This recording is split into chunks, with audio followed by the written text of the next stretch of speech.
राम व श्याम यांच्या आजच्या वयाचे गुणोत्तर 3:11 आहे. श्याम हा गीतापेक्षा 12 वर्षांनी लहान आहे. बघा, राम आणि श्याम यांच्या वयाचे गुणोत्तर किती आहे? 3:11.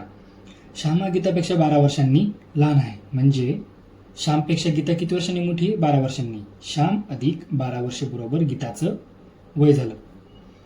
गीताचे वय जर 7 वर्षांनी 85 असेल, गीताचं आजचं वय, ठीक आहे, प्लस 7 वर्षांनी तिचं वय काय होईल? 85 होईल. म्हणजे आज गीताचं वय किती होईल? 85 मधून 7 गेले 78. मला सांगा, जर गीता श्यामपेक्षा 12 वर्षांनी मोठी आहे, म्हणजे गीतामधून जर 12 वर्ष वजा केले तर आपल्या श्यामचं वय मिळेल. बघा, गीताचं वय किती? 78. 78 मधून 12 गेले, श्यामचं वय किती झालं मला सांगा? 78 मधून 12 गेले 66. ठीक आहे. जर आणि रामचे वडिलांचे वय जर रामपेक्षा 25 वर्षांनी जास्त असेल, बघा श्यामचं वय किती आहे? 66. पण इथे श्यामचं वय आपल्याला किती दिले तुकड्यामध्ये, गुणोत्तरामध्ये? 11. 11 म्हणजे 66. तर रामचं वय 3 म्हणजे किती? बघा, 11 सक 66. तर 3 म्हणजे किती? 3 सक 18.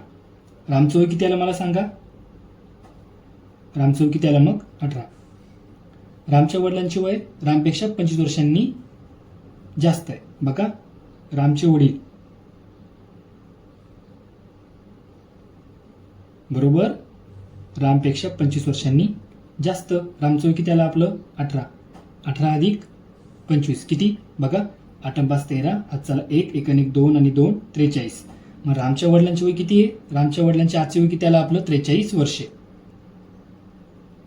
ठीक आहे. व्हिडिओ आवडला चॅनलला सबस्क्राईब करायला विसरू नका. जर तुम्हाला एखादा प्रश्न आल्यास मी डिस्क्रिप्शनमध्ये माझे टेलिग्राम युजरनेम देईल, तुम्ही मला तिथे पाठवू शकता.